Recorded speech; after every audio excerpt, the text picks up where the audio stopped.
Good morning, Monday morning at 5:35 a.m., August 25th in the year 2525, or the Buddhist calendar 2568. Good morning to you. Thank you for joining me on this walk a little early. I don't know if this still qualifies as nighttime, but you just see just a glimmer of a little bit of light coming up from the east. Not like full sunrise yet, but that will definitely be here very shortly. See, let's look to the east. I guess that qualifies as dawn, right? That definitely qualifies as dawn. But that's nice. We're going to get the full dawn effect and get the full walk in too. And along the way, we're going to talk about some really interesting topics. One of these topics that is like going to blow people's mind if they think about it. Because I think about this idea, and it bothers me a lot. Now, is that a dog? I thought that was a deer for a second. That's a big. He was, he's there every day, but I thought that was it. For a second, my eyes played a trick on me. I thought that was a deer. Thailand does have deer, but just not right here. And we're in the north of Thailand, so it's conceivable. It's conceivable we could have deer here, but I don't know. I have never seen any in these parts. I have seen deer in Thailand though, which is pretty cool. Anyway, shout out to everybody who came in to take a look-see and see what's going on in northern Thailand at 5:37 a.m. in the morning, Monday morning, dawn, August 25th in the year 2525. If anybody out there, สวัสดีครับอรุณสวัสดิ์สบายดีหรือเปล่าผมชื่อเกมแล้วก็ผมอยู่จังหวัดพะเยาแล้วก็ทำวิดีโอออกกำลังทุกวันทุกเช้าขอโทษครับผมไม่ได้อ่านเขียนไทยพูดแชทนิดหน่อย so if anybody's out there like who's interested in like the import export business, this is something I'm really interested in doing is exporting. I would like to export passion fruit because I have unlimited access to it for a very cheap price. And that's something. ขอโทษพี่ผมไม่ได้อ่านไทยแล้วก็ไม่ได้เขียนผมไม่ค่อยเรียนผมเรียนกับหนังสือโฟเนติกเมื่อไรผมมาประเทศไทยผมอ่านหนังสือสวัสดีครับแล้วก็ไม่เขียนไทยไม่อ่านไทยเป็นโฟเนติก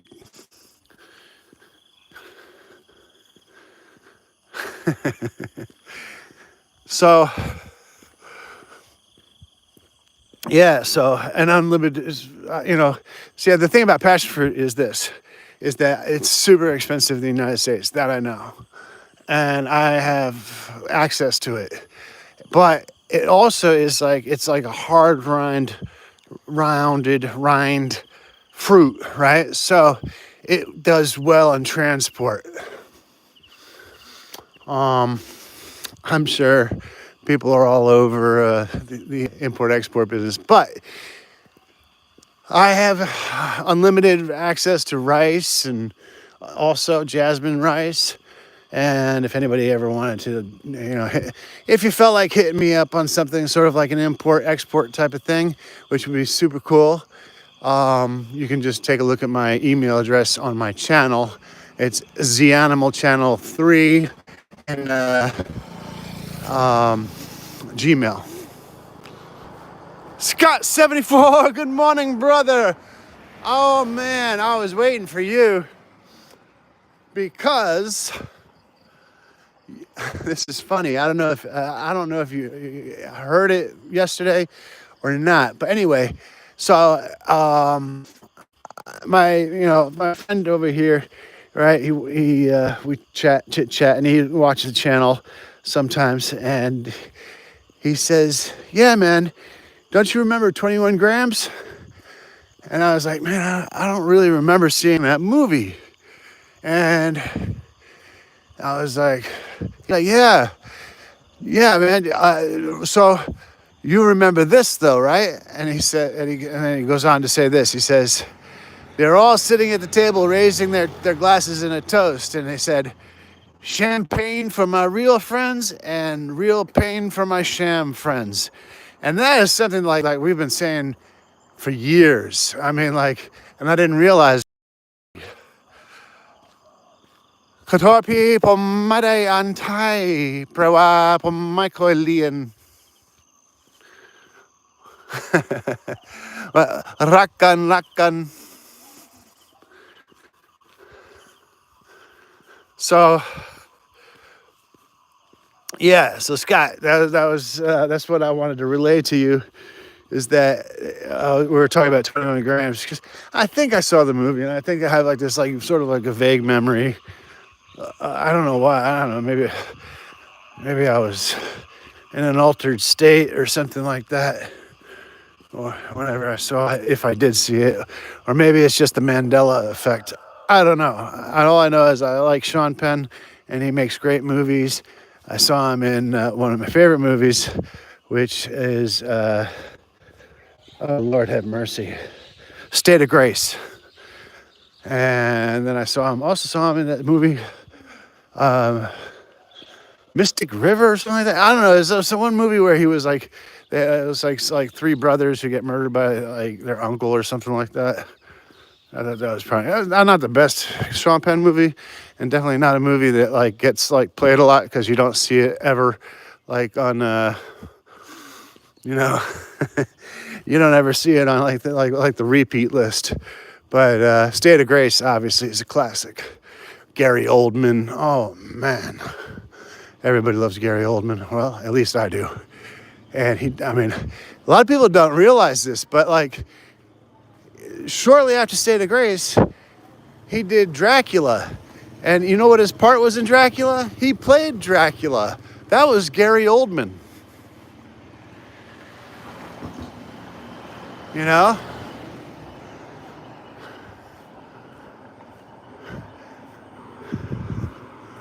And in State of Grace, he played Mickey Featherstone,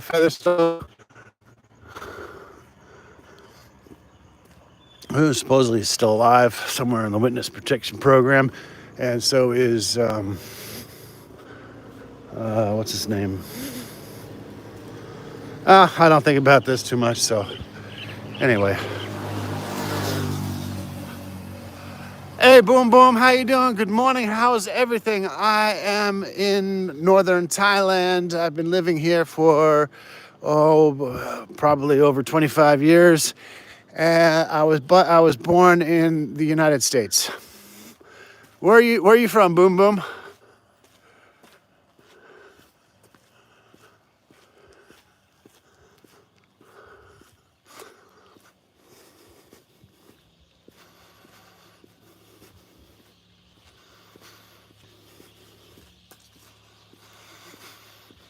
But, so what the heck was his name?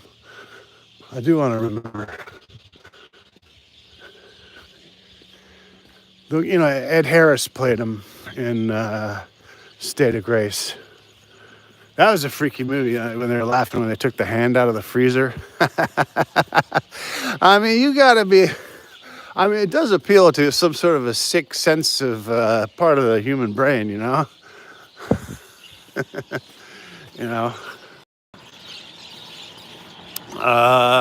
During. I don't know where During is, but I'm sure it is beautiful, and I hope that you're having a wonderful time, and you are blessed, And thank you for being here on this beautiful Monday morning at 5:45 a.m., August 25th, the year 2025, or the Buddhist calendar, 2568. Oh, from Surin. Oh, okay, boom, boom. Tie-dye, mate. Oh, but you can't, there's no, like in the chat, you can't send like a voice message. Bom made an Thai, like my kian, แปลว่าผมพูดชัดนิดหน่อย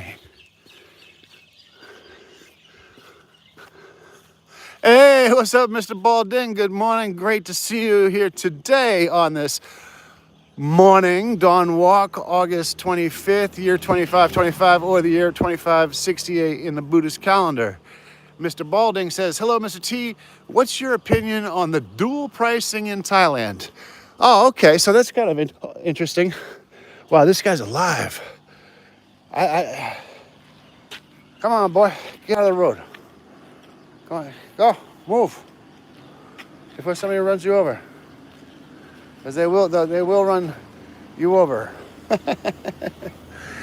Anyway. So my opinion of dual pricing, right? So, like, I have an opinion of it like this because this is really sort of how it pertains. So if you go to a mall or if you go somewhere to purchase things like in like Lotus or Macro or these kinds of places and stuff like that. Arun Sawai, Sabani Lupao. You go to these kinds of places, you're going to pay the same price as everybody, right? But when I worked, and I worked in the United States from the time that I was like 13 until the time that I was like 24, 25, something like that, and I worked as a street performer. And we worked right underneath the World Trade Center before 9/11. Anyway, so I just make an analogy like this, is that we as street performers with all the street vendors and stuff like that who sold food and stuff like that, we did not pay the same price as, say, somebody wearing a suit and tie. So it was sort of like an understood thing that the reason why is number one, we are locals in that area, right? Number two is, we probably not making as much money as the Wall Street suits. But that actually, I'll let you in on a little secret, might not actually be true. So, but anyway, that's sort of like the thing. So my opinion on dual pricing is that I don't have an opinion on it. I don't think about it. I did think about it when I first came, like, because I went to the beach one time with my wife and her sister and some other people and stuff like that. And the guard there made a point of it, just saying, I had to pay the, different price. And I think it was on Koh Samui or something like that. And at that moment, I'd been in Thailand for like a year or something like that. I hadn't really experienced any dual pricing or something, whatever. It wasn't really a concern, and it certainly at that time didn't affect me financially at all. So, yes, I know Surin. Surin is, that's near Isan, right? So it didn't affect me at all, but I can understand it, and I actually am an advocate for dual pricing. And the reason why is this. If you look at today's tourist rates and stuff like that, here's the thing. If you were a tourist going to this, and this is the most extreme example, Spain, the most tourist populated country in the world. For every Spanish person, there are 2 tourists. Wow, you might say, wow, that's great. It brings a whole lot of money into the economy and stuff like that. And that's like the frame of mind that the tourist will be in. But in reality, and it might be higher than 2-1 in Spain. The reality is that the infrastructure and the damage to the local, the localities and stuff like that, and also the fact that the locals have to deal with so many tourists, it actually begs the question, is the money worth it? So if there's dual pricing, and I don't know if there's dual pricing in Spain, but it would not surprise me. And the same goes for Thailand. Thailand, yes, while it has a large part of its economy does rely on tourism, the amount of effort that the government, not just like local vendors and stuff like that, but like government resources for beaches and stuff like that, there's not enough money is being allocated to preserve it. Whatever the beach place, I've never been there. Where they made the beach movie, whatever, it's like whatever cove that is.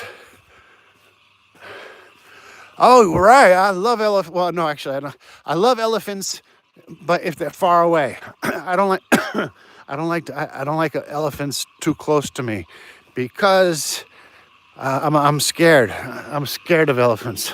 I don't know why, but well, actually, I know why, but I don't know if it's a logical reason, or maybe it is logical and everybody else is illogical. Anyway. No, I don't. I like elephants, but I like to see them from a distance. So so Maya Bay, right? So, like, that place totally destroyed, and that's because of tourism. Now you said, oh well, it's the Thai government's fault. Why do they let all these tourists in and stuff like that? It's a paradox. It's a conundrum. It's a mixture of the two, or whatever. And any double pricing that does happen, like if you pay a little bit more money for some of the other things that that aren't that are double priced, like maybe I don't know, maybe it'll cost you a little bit more to take a boat tour or something like that. Well, I think it's just fine, and if that kind, it's not about, see, a lot of people who say have a problem with the double pricing, it's like they feel offended, and it's not about the money. It's like the idea. So I guess one of my answers would have been, well, if you can't afford it, don't come to Thailand, But the second thing is that you shouldn't feel offended, You shouldn't feel offended of double pricing. Like if you went down to got your a pedicure or something like that, and you see a Thai person getting a pedicure, and you get a pedicure, and the Thai person pays, say, 50 baht. And then when you get your pedicure, you're charged 100 baht. That should not offend you, in my opinion, specifically because if you look at the cost of labor and stuff like that, and you understand that local Thai people, like people who are working class Thai people, do not make a lot of money. Like an average worker who I guess what you would call like a laborer makes like $10 a day, So there is this understanding between some vendors, that Thai people will pay a cheaper price, or something like that, or even when there were good relations between Cambodia and Myanmar, like some people just didn't get charged the full price. So is it unfair? Well, a lot of things in life are unfair, right? And I don't know that is unfair. The only thing I would say is unfair about double pricing is if that double pricing wasn't being used by the government to, for resources for the public and for tourism and stuff. Not, in other words, corruption. That's the only time I would say that's unfair. But that happens everywhere in the world, and not just in Thailand. And if you want to look at one of the most corrupt governments in the world, all you got to do is look at the United States. How corrupt are they? And it's like the biggest joke in the world. I mean, you got to open up your eyes to see the level of corruption. It makes any corruption in Thailand look like people playing with marbles, just playing with pennies, So, no, I have no problem with the double pricing. Surin มีช้างเยอะผมชอบช้างแต่ว่าผมกลัวช้างมันใหญ่มากแล้วก็ผมคิดว่าเป็นอันตราย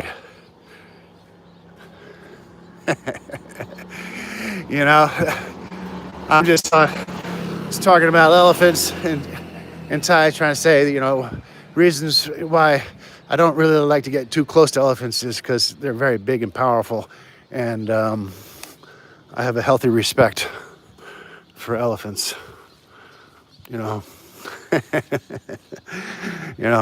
So one of the topics I wanted to talk about today, and I feel kind of, I do a lot about philosophy, right? So if you look at my channel, Mr. T, Tortoise in Thailand, or you just look up, hit up the channel, hopefully you'll subscribe and give a thumbs up, give a like, and everything like that. That would super help, and I'd really appreciate it. But if you look at the channel, you'll see I do things on like philosophy and stuff like that, and just like sort of other topics. Try to, the topics obviously have been talked about a million times over, but sometimes I just want to give my take on it, and at the same time, I'm educating myself. So that's really the most important thing when I'm doing these videos is that I'm educating myself. I'm learning new things. I'm learning, video editing, and I'm learning about these philosophers and stuff like that. And some of these philosophers, like you've heard their names before, have some very, very, very strange ideas, and they didn't live all that long ago. Not just Greek philosophers. I mean, probably at some point in modern history, they might have you might have seen them in the psych ward.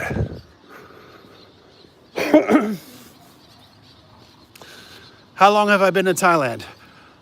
I have been living ผมอยู่ประเทศไทย25 ปีกว่าแล้วก็ผมมีภรรยาคนไทย24 ปีแล้ว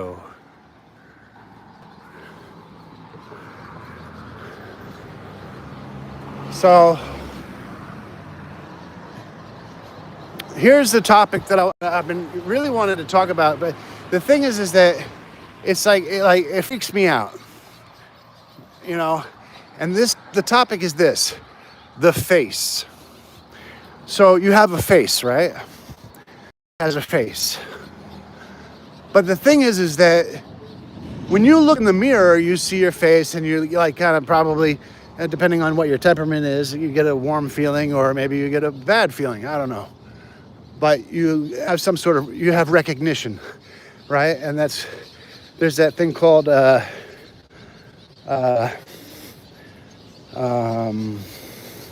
what's that thing when you see faces everywhere?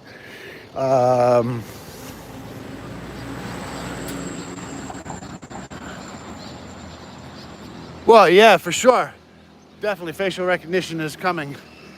Couple nan lao cup. But it's oh shoot,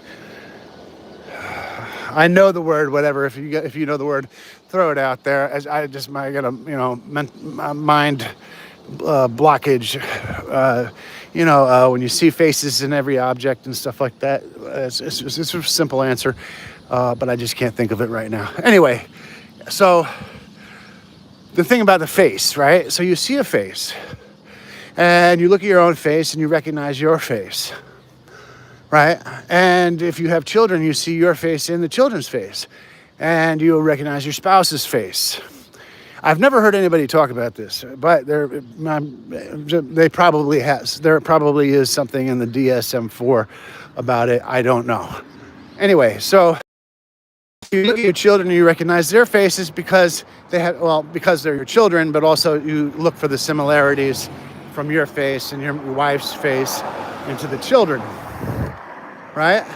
And just that goes on with all family and stuff like that. But also when you meet people, right, you see their face and you identify a person by their face. Right? So you see somebody new, you look at their face, and you kind of make a decision, wow, that person's probably a nice person, or wow, that person looks like a crazy person, or that person looks really smart, oh, that person looks really stupid.